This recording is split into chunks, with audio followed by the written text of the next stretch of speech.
Welcome to The Rest is Giant Robots, a conversation through the careers of writer Simon Furman and artist Andrew Wildman.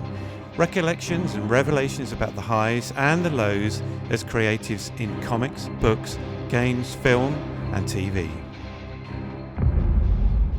Hi, welcome to The Rest is Giant Robots with me, Andrew Wildman, and him. And me, Simon Furman. Minus our usual blurb about what we do, because we've decided if you don't know by now, you never will. Yeah, and we already say it in the kind of standard pre-recorded introduction anyway, so we're straight in with this one. Yes.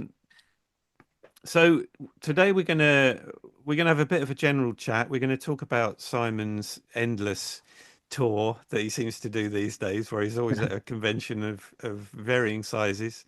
I don't do so much, but Simon does, so you can talk about those, and then we're gonna slowly move through a couple of bits of rambling content until we get to talk about a TV show that we both worked on a few years ago that was quite a big moment in our career.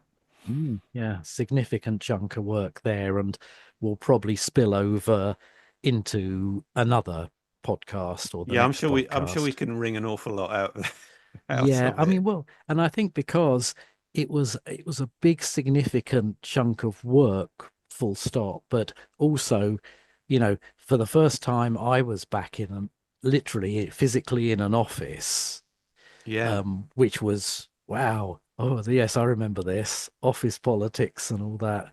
yeah.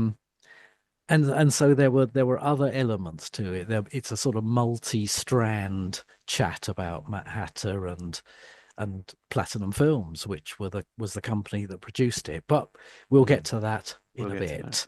So Mm, yeah, I'm just back from TF UK Con, which is a small one-day convention up in Birmingham. It's on its fourth year now, and it started small. It's still small, but it's sort of getting better and bigger, slightly bigger each time. The guest list is slightly increased. You came to the second one, I think, Andrew, didn't you? yeah, yeah, I did. Yeah, it's still in the same place, is it? The No, one they that's moved after that one. They moved to a hotel that had a sort of proper uh, si connected series of rooms that could be used for the convention, right. and then the guests were housed somewhere else because it didn't have actual hotel rooms available. But Okay. yeah, they moved to a new venue, which is much better. And the third one, last year's, that Lee was at, Mm, um, that one was the first time in this thing called the Cobden Suite. It is a hotel, but they just don't. It's not a general public hotel. mm, I think it's some kind of now community kind of hotel where people on low income or you right. know whatever are housed. So it's changed its function, but they've still got the function room there. Mm, And we were just next door in the Premier Inn, which is, it's very convenient and comfortable. So mm, yeah, TF UK Con, it's an interesting one because this is something that was very much, I mean, I suppose probably all the Transformers conventions at heart are developed and run by fans. mm, I think even the big US conventions were basically fan led, and then they became bigger and more business-like. yeah. And I was thinking, it got me thinking yesterday because now when I go to a convention, especially if I'm driving to a convention, I go armed with stuff to sell, Yeah. boxes of comics, whole sets of comics, graphic novels, um my own creator owned things, art prints. Mm, And it's become a facet of being a freelance comics creative, that you go to these things with a certain expectation of making a little money, a little side money out of yeah. it. Yeah, yeah. And it got me thinking that just wasn't the way originally with conventions. No, not at all. No, not at all. Yeah. When did that even start? I mean, Well, I think it was quite a recent thing when I think about it. When I think back to the conventions we used to go to, like the UCACs and the Scottish equivalent of that, yeah. and even when I first went to San Diego, it was to promote things. So Marvel UK, we went out to a San Diego Comic Con. I remember being there with Richard Starkings and people like Andy Lanning and John Mm, Carnell, because Sleaze Brothers. It mm, was very much to promote what Marvel UK were doing. And I didn't go armed with anything to sell or, anything of my own, really. It was just, wow, look, we can have a panel where we talk about what Marvel UK are doing. We can talk about Dragon's Claws. We can talk about Death's Head. And I think that was the way mostly when I went to a UCAC or to a Bristol convention, which was the other, really the only other UK comic convention mm, of any regularity. It was to promote something and sign stuff that other mm. people would bring to you. But it wasn't really a selling, No, chance. no, no. I mean, I can remember. I've probably mentioned this before. I can remember going to one of the Bristol cons and the independents who were like selling their own books. Because I mean, we were working on Mm, books for other people, so we might have had some comp copies we got that we could sell, but yeah, mostly would people would bring along stuff that they'd already got for us to sign.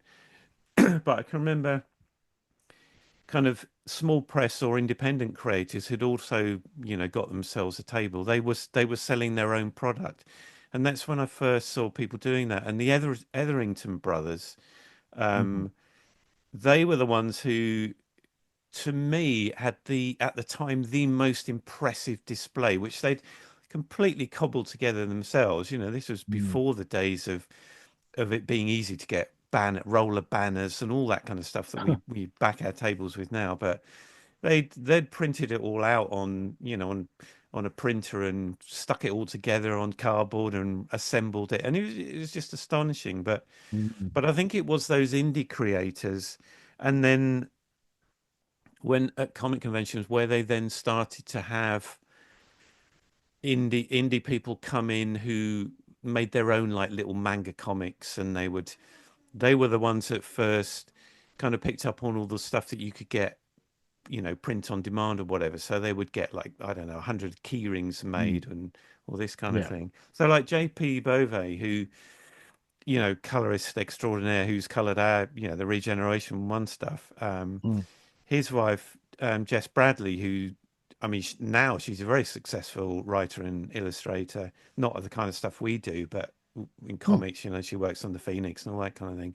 But before she was getting like proper paid work, she was a little indie creator. And I used to be fascinated by the amount of wonderful stuff that she had on her stand. And I think people like, people comics creators like us who are generally employed by the mainstream companies saw an opportunity there and then just mm. started to sell prints mostly, I guess, Yeah. because that's the easiest thing to get hold of. And now, like you say, it's almost the norm where you Yeah. set up your stall. I mean, I was wondering, from your perspective back in the day, did you sketch and did you charge for sketches back in the day? Yeah, I didn't used to sketch originally. We used to do those old Bristol ones that just sign stuff. Mm. And Yeah. maybe I'd have some original artwork that I would take along and sell a Yeah. few bits. Um, I think the first time I ever sketched anything was I was invited to do a convention in, what the hell was it? I think it was in Florida. Yeah, it was in Florida. They flew Mm. me over there. It was when I was doing X-Men Adventures. So they flew me over there to be part of it was like a comics and toy fair thing Mhm. in Tampa. Pretty sure it was there. Um, anyway, I did this thing, and they said, do sketches. People would like to have sketches, and Mm. they said, how much do you charge for sketches? And I was like, well, I don't really do them, but I don't know, $5. And they're like, no, no, you've got to charge Yes. considerably more than that, otherwise you'll just get mobbed. Yeah. Well, and And also you'll get all the other artists up in arms because you're sort of yeah, undercutting them, I guess. yeah, I suppose so, yeah. But I was very nervous about it, and I can Mm. remember being in the hotel room the night before, the first day of the convention, with a little notepad and just doing little drawings of like headshots of the X-Men characters, which I can do really easily when I'm sitting in my own studio, but to have to do that while people are standing over your desk watching, Mm. just I found massively confronting. So I managed to just get a bit of muscle memory going as to how I could draw headshots of these things, and I did a few of those, and that was fine. But Yeah. then the UK conventions, artists used to do sketches, but they didn't charge for them. I don't think they did. I mean, I remember No. sitting with, the likes of Alan Davis and whoever else at one of the UCACs, and if the kids wanted a sketch, it might have been a proper quick sketch, but Yeah. they got a sketch, and yes, this charging thing, it was I like you, it was only when I went to San Diego Comic Con and saw the setup there where you had a sort of artist's alley, Mm, and that was very much a, you know, get your sketch. I guess you could buy artwork as well, but it mm, was mostly a sketch for payment. yeah. And I think it's always been the American conventions that have somewhat led that, you know, it's there as an adjunct to your earnings, your business. Yeah, I mean, I can remember the first time I saw people charging in the UK was one of the Bristol conventions, and it was the American guests who came over that were charging, and sometimes quite a lot of money. I mean, I can't. I think it was, I don't know, Howard Chaykin or somebody like that, an absolute legend of comics. I mean, an Mm. incredible artist. But he was charging like £60 for a sketch, and people were like, "What?" Which, when you think about it, I mean, it's a Mm. drawing by Howard Chaykin. I mean, that's Yeah. that's worth 60 quid of anybody's money. But we were so unused to that and so Yeah. polite as Brits that we didn't do it. But Americans being Americans, I mean, they'll monetize anything. That's just the way the Mm. culture works over there. So they bought that here, and then we kind of cottoned on and did some of that. But I think we always try to keep it reasonable. We don't. Yeah.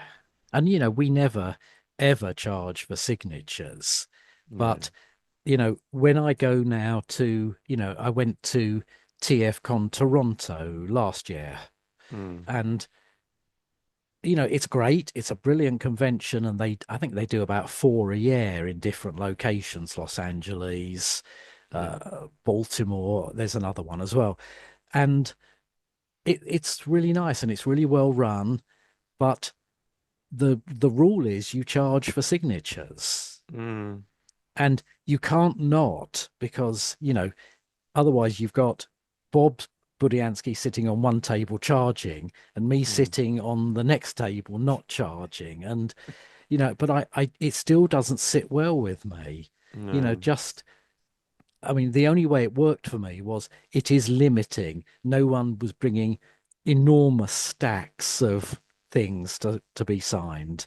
Mm, So it limited it that way. But I'm just not comfortable with with charging for signatures. It's always been the rule that you can bring whatever you want pretty much of yeah. mine and I'll sign it. That's fine. And that's how conventions, again, I was thinking, used to work.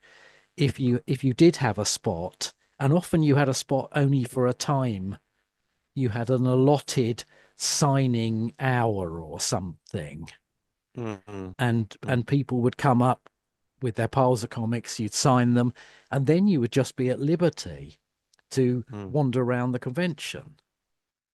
Yeah. And I Yeah. imagine that's how it was at our first Transformers convention when we went, big Transformers convention in SpotCon, which we've talked about before. When we first went Yeah. out there, we were somewhat staggered by the sort of scale and organization of it all. And I doubt take we took anything out with us to sell unless you brought artwork out. I don't remember, but like you say, it was the. I mean, we just enjoyed being in amongst all of Mm, that, and we loved the attention and just the acknowledgement of the work that we'd done, and you just and it's a real kind of feedback thing because as much as they are, you know, you like the acknowledgement, but I always got an awful lot of just meeting people who had read this stuff because mm, I'm sure we're both the same, and a lot of creators are. I remember being a fan of whatever it was I was reading or watching, um, and to have the opportunity to just thank the people that done it was yeah. great. So it's a very kind of mutual thing. We were kind of, the point at which you created that comic or whatever, and the point at which the person read it, that that's that's like a connection right there at that point. And I can Mm, remember somebody just talking to me at I think it was the convention I did in Texas, and they were talking about X-Men Adventures, and they were saying, "Oh yeah, back in whenever it was, 1990, was it 94?" Round about that time when I was doing the book. And they're saying, yeah, my mum used to take me down to the mall and I was allowed to buy two comics and I'd always buy X-Men Adventure and all that kind of thing. And I just thought, I so get that. I so get that experience as a young person. mm, And to have the privilege of somebody relaying their childhood memories, now, given now that it's such a long time ago, I just thought it's wonderful. Just like in a completely different continent, yeah. that connection is like happening long distance. But it has become the norm to. It used to be you'd go along, you'd enjoy the convention, you'd have a drink with your mates, and that was it. You didn't expect anything else. If you got your hotel paid for, then great. It's a bonus, isn't it? Mm, It's like a little holiday, and a little ego massage. But yeah. but now I And think, also a chance to catch up with people. yeah, That's the thing. That yeah, was definitely, always almost paramount for me was I got to see a bunch of people and hang out with them in the bar or whatever afterwards yeah. that you just don't get to see very often. No. Whereas now you can't, you do measure the event a bit yourself by how much money you made because like you say, it has become a revenue stream. It's one Mm, that you can't ignore and can't deny. And I mean, it's kind of a mutual transaction, isn't it? When the fans mm, are getting stuff that they never would have got before, signed prints and this, yeah. that, and the other, and indie comics and all that kind of thing. So, And so there's it is never any fine. there's never any hard sell there. It's very No. much like if you want to buy something, fine. If you want to just bring up an existing comic, I'll sign it or whatever. Or Yeah, just if you just want to come and chat. yeah. And so I always take great pains not to make it, even though, of course, you getting back to that photo of my stand, it looks But like a sort of market stall. yeah, the Furman Circus has just rolled into town. Yeah, yes. Yeah, and uh, but I never want that to be the only part of it. That it's fine if you want to buy something, great. But when you've got your creator own stuff with you, that's sometimes the only the easiest way to get it into people's hands. Yeah, yeah, it is, and because it is so easy to get stuff printed up. Like we've both done our own books and things. Couldn't do that back in the day, really. So No. yeah, and we have our own stories to tell. So it's nice to have that opportunity to you know literally chat to somebody about it. Do that little transaction. They go away with the book, and you think, let us know what you think, and often they do, and Yeah. often they don't. But Yeah, one other thing I was thinking about back in the day, apart from the UCAT conventions and the Bristol Comic Convention, mm, which were only once a year, and this is we're talking about second half of the 80s here. mm, And but the other thing we did do, and Richard Starkings was a big part of arranging, was signing tours. When we launched uh, Dragon's Claws and Death's Head, Richard we know it was road trip or train trip, and off we went to. Always we went to, I think it was Nostalgia and Comics in Birmingham. Right. The owner of that store was very, you know, wanting to get people into the store in that way, get creators in, Mm, and so we signed there. I think we signed up at in Glasgow and various other places, mm, and it was brilliant. I mean, that was the first time where I thought we've got a new product. yeah. People are kind of excited about that and coming in and, you know, getting the free poster, getting buying a copy of the comic Yeah. from the store. You know, it was always, you know, they would have stock of the comic in, and Yeah. people will come in, buy their copy, bring it over to be signed. I mean, that's like a classic book tour kind of thing. That's very publishing model, isn't it? So I guess that's kind of, why he did that. Go on a book Yeah, signing tour. yeah.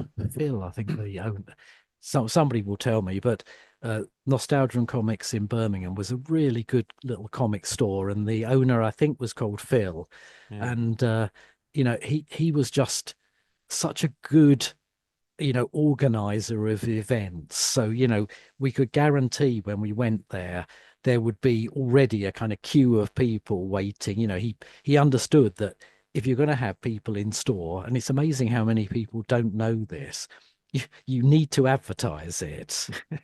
You know, Yeah. and it probably went in some of the trade press like Speakeasy and things like that that was around at the time. Yeah.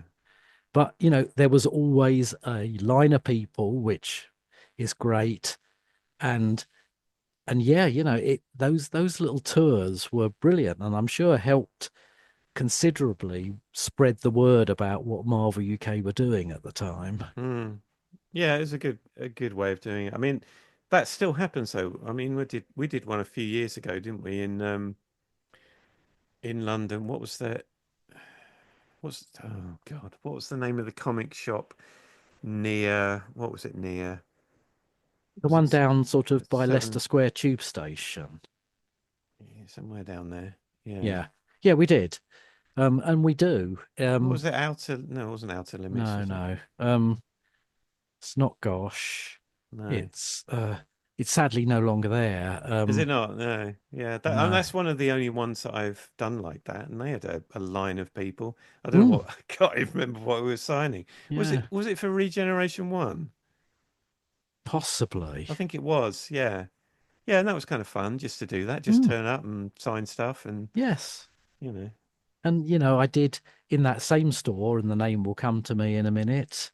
Um, you know, we did a little thing for Rebellion bought out a new Scream special, and they wanted to do a little panel and talk and things, and I went down and did that with, and that's where I met Keith Richardson, who was the Mm. editor, who then gave me work on things like The Vigilant and Leopard from Lime Street. So Oh that right. was very propitious. You know, Yeah. there Yeah. was no real, again, selling at that event. I was just there to sign. And yes, we did a big multi Transformers create. I think Jeff was there. Jeff Anderson came along. Lee Sullivan.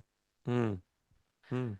Speaking of which, we've got Mm. a few of us at London Film and Comic Con in a little while, haven't we? Yeah, it's come together quite nicely, isn't it? I Yeah, hope Tony's going to sit us all together.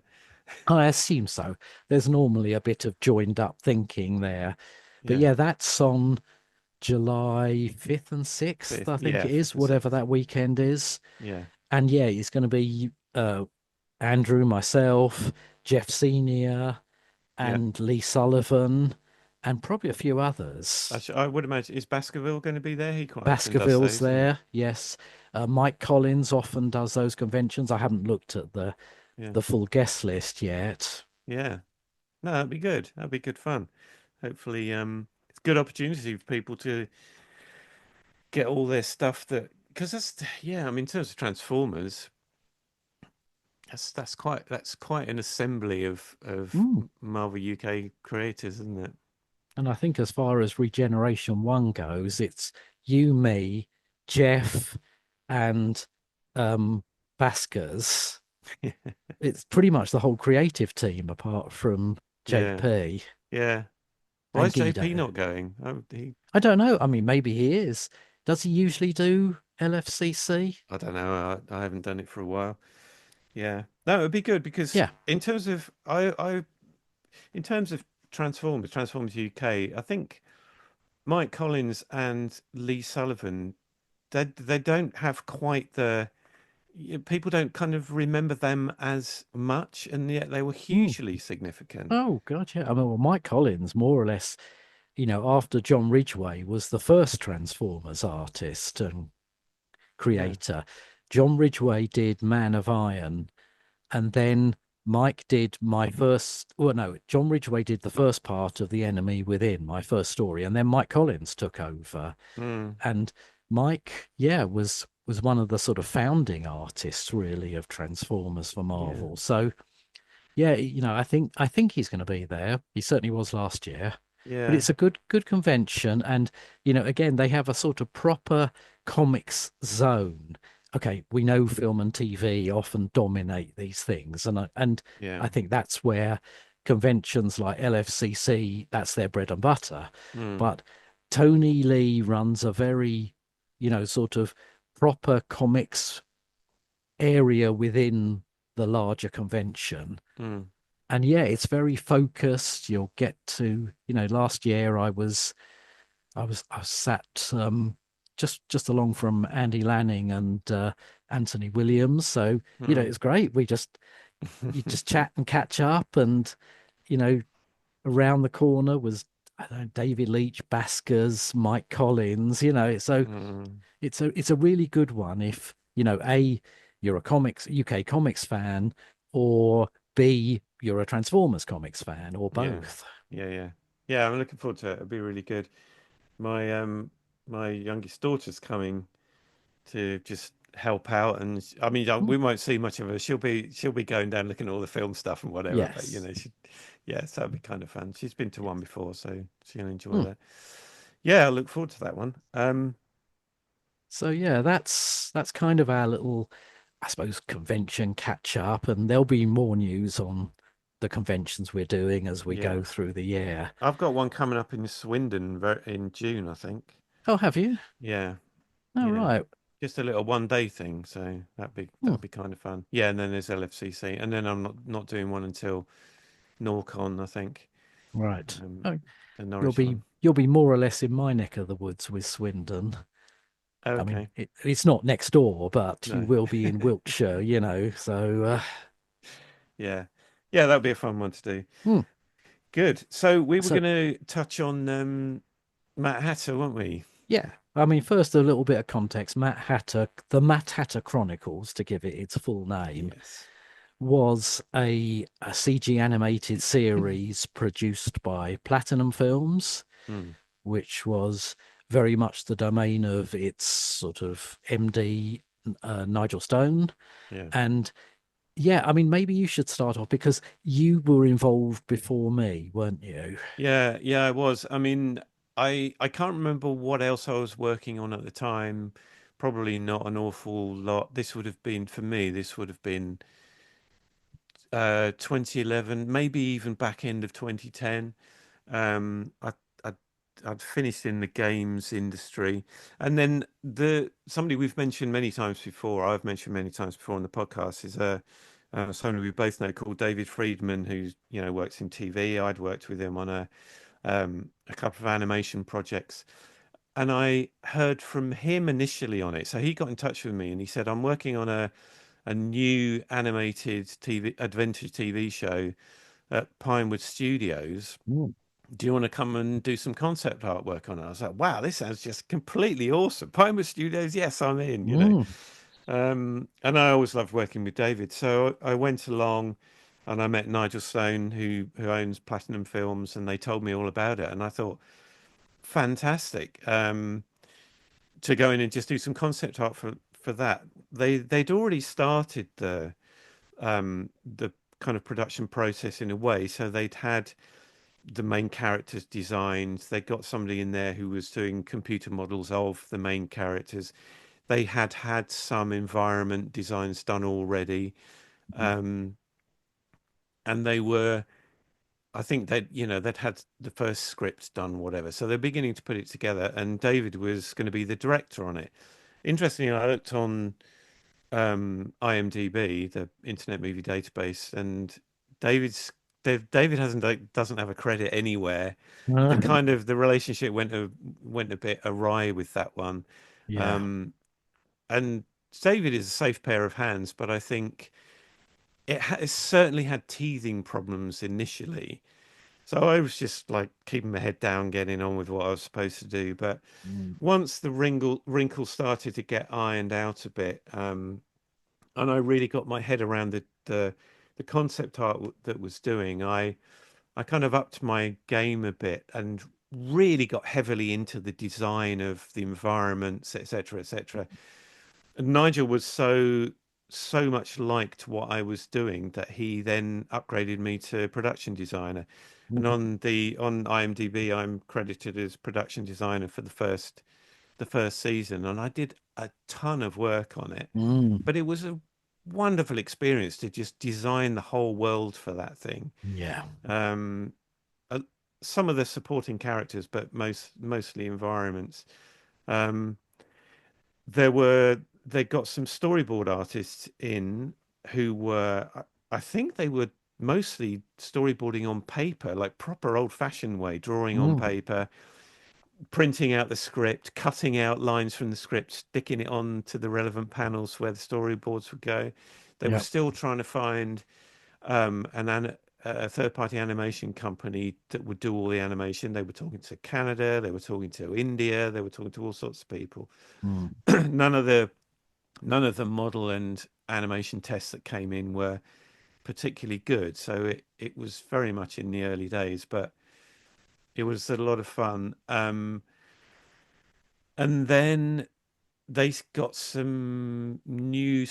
of new storyboard artists who came in who were then doing it digitally, and then boards were getting done really well. And I was fascinated watching the way storyboard artists work. I hadn't really seen a lot of storyboarding done on animation at that point. All my work had been concept art or production design. And I thought, I want to do that. I want to do that. That looks awesome. Which eventually I did, but initially not. Directors came and went. At one point, they had a guy who was a director on. I think he was a Bond director, or no, he Wow. worked. I know, he was a Jerry Anderson director. Okay. He was somebody who had worked on Captain Scarlet Mm. back in the day, and he came along in tow with a assistant producer person. Lots of work done around that, but then I don't know if any of his episodes were what the ones that actually got to air. So they got through a few directors. Nigel Stone took credit for directing a lot of them, I think, because he was Yes. very, very much hands-on, Oh very yeah. involved. It was a real passion project for him, and Mm. he got so much energy. He was Yes. chaotic at times, but he had people around him to kind of, steer him in the right direction. But he was definitely a force of nature to get this Mm. thing over the line. One of those Yeah. kind of people that come hell or high water, he was going to get this thing done. Um, Yeah.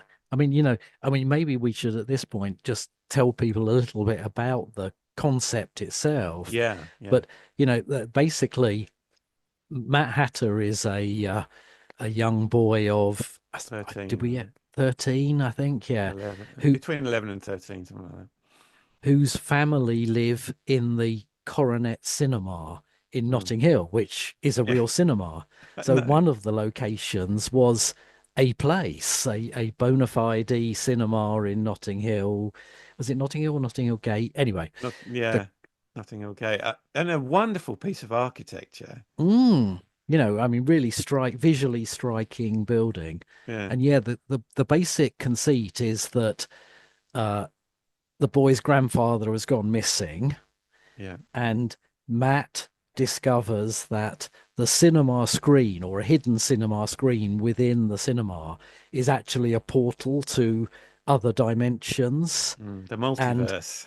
the multiverse. Yeah. Yes. Yeah. Now in common usage, but Yeah, this was my multi. first multiverse, I guess. Yeah, And yeah, and anyway, he, in search of his grandfather, jumps through this cinema screen, landing in, there were four different realms, weren't there, Yeah. initially? What were they? The Sea of Sands, which Sea was of like kind of Sands. Arabian place, but the desert looked like a sea with all these kind of sand dunes that looked like waves. Yes. Yeah. And there was a lot of sand surfing hardware there. Yeah.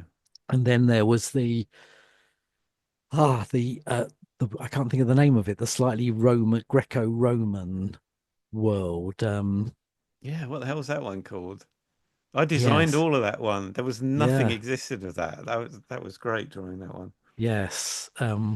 Which I now can't remember the name of, but by the time we get to next podcast, I will know Well, all this. fill in all the gaps. Yeah. Yeah. Anyway, yes, into these different realms he jumps. He meets uh, Roxy, a sort of feisty teenage girl, and Gomez, Hmm. who is the sort of humor sidekick, if you like. Slightly clumsy humor sidekick. Yeah. Yes. Anyway, and they go on adventures. They fight movie monsters. That's the conceit, that Yeah. the old horror movies that were screened in this cinema was leaking, a mummy or a werewolf or a something else into Yeah. this other dimension. Yeah. And Matt had to basically go and hoover them up. Yeah, kind of I like mean, Ghostbusters, really, wasn't it? In a mm, way, he had a handheld device that he would, yeah, sort of suck all the energy of the from this, manifested movie monster, and then he would sort of trap them and put them in a like a book that he had, and they were yeah. like a, I a mean, vault full of and these things. hence the Matt Hatter Chronicles. It was very much, he had a big book that would these old monsters would get slotted back into as a sort of Yeah, almost a virtual prison. yeah, yeah. I thought the whole idea was just wonderful. It just had Mm. so many things, and also it had toy license written all Oh, over it. yeah, for sure. Yeah, toy license. It was like, wow, you can see the action figure row, and they did do action figures in the end, which we'll get to at some point. Yeah, they did. Yeah, yeah. But And the it, big nemesis, like the big bad guy, was in these other realms who was trying to, you know, stop Matt Hatter from capturing all these monsters because he wanted to control themselves. Was a guy called Rock, yes, which of course and is coronet spelt backwards. yeah, which was going to be the big reveal at some point that, Yeah, oh, he's linked to the coronet in some way. But yeah, of course, that was one of those series MacGuffins that was never going to, come out until it did eventually. But yeah. it was a great concept, and you know, when you asked me, well, explain to people what happened just next, and then we'll pick this up next time. Um, what happened next?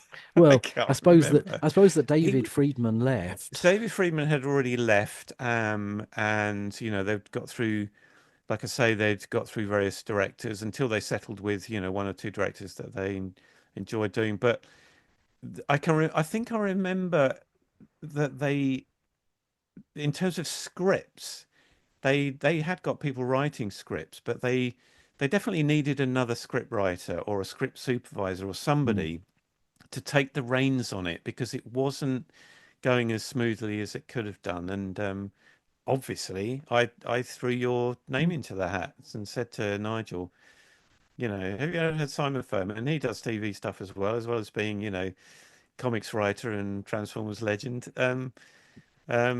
Yeah, so they did. Then they got in Mm. touch with you, and that was great to be able to kind of, you know, get the team together on something completely different. It was, yeah. And, I mean, I think the difference was David Friedman had been down as script editor, Right. in terms of his job description. And once he left, you know, whether it was just he and Nigel couldn't agree on the sort of content or the tone or whatever, but Mm. whyever he left at that point, when I was brought on board, it was as script supervisor, Oh, which okay. has a subtle difference, I think, just in terms of job description. Yeah. And yeah, I was basically brought in to not right initially at all. That came later. Mm, But actually, yes, to look at the scripts they had, work out, you know, are they all fit for purpose? mm, Is the tone right through them? And so my initial work was all in Pinewood. mm, And again, we'll talk about this next time. But I was suddenly not full time, but I was back in an office mm. for a couple of days a week or whatever. And I must have been, I'm, was I living in London at this point? Or was I commuting in? I can't believe I was commuting in, but I could have been commuting in from Chipping Nortons. No, I don't no, think of you'll be course I able to. was in London. You were Forget in about London, that. yeah, I was in definitely. London and just driving out to Pinewood. Mm. But, like you, it was a big thrill to be going to Pinewood Film Studios. Pinewood Studios, I mean, just legendary. It was Yeah. just a wonderful place to work. And And the yeah, first we'll thing you probably talk. see, Sorry, go I on. was going to say, the first thing you see is just that 007 soundstage, isn't it, as you Yeah, drive in? the huge Fabulous. floodable, yeah, Bond stage, yeah.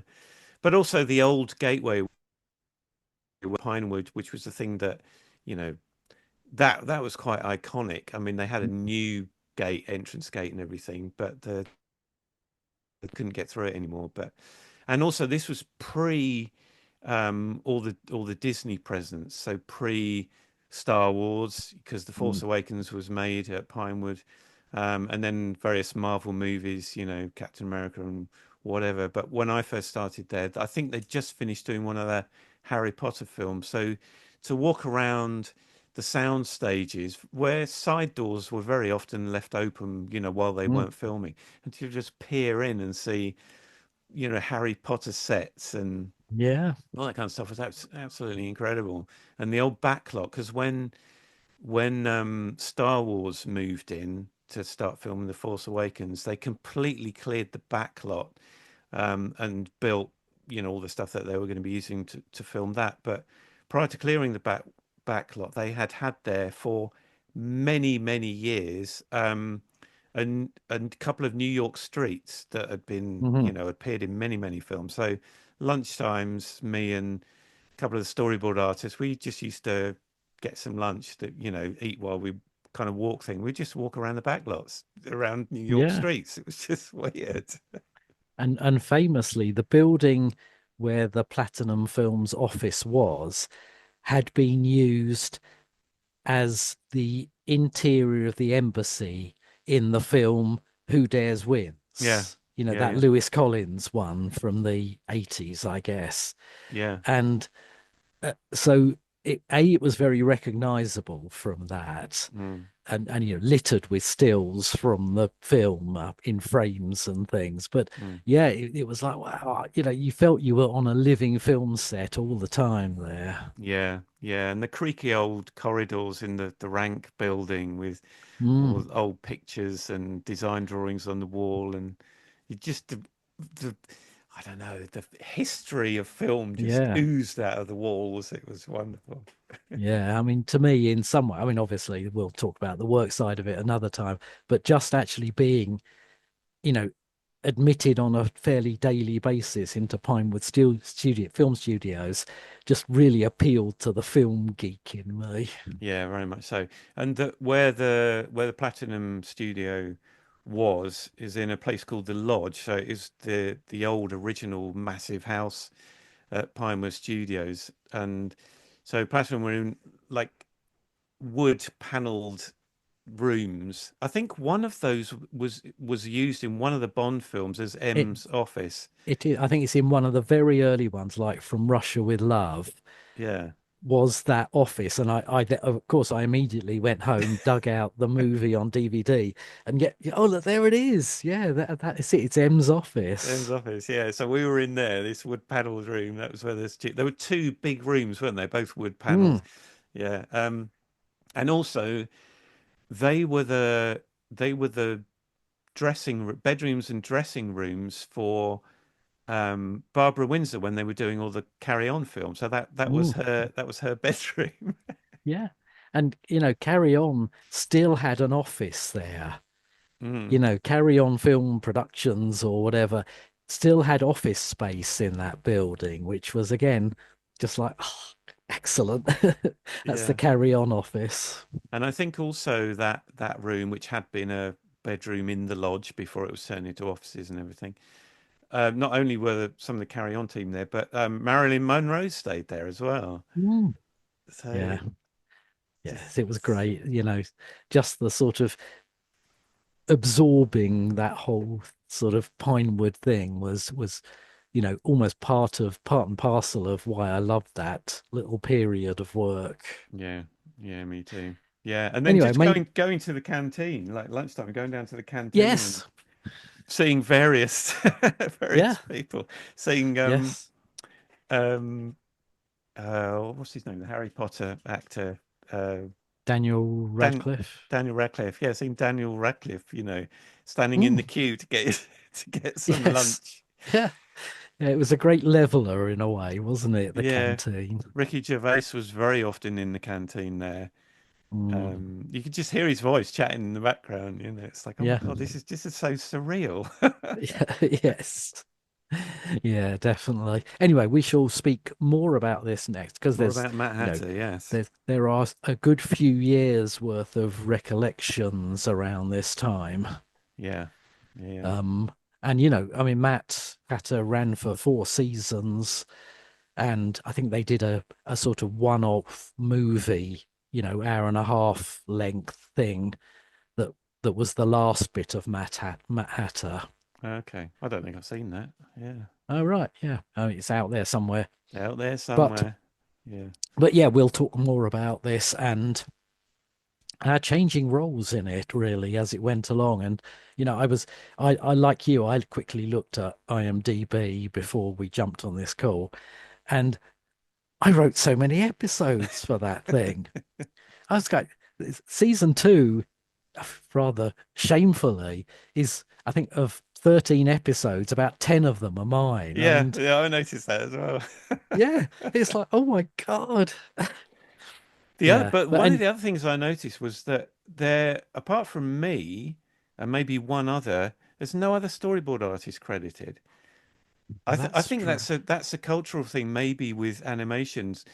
I mean, I'm as soon as I've worked on something, I'm on IMDb, and as soon as it's on there, I Hmm. add my own credits, and they have to get verified. But it's a great place to put them on. But obviously, animation people don't. I need to have a word with some of these people saying, get your credits on IMDb. Yeah. Yeah.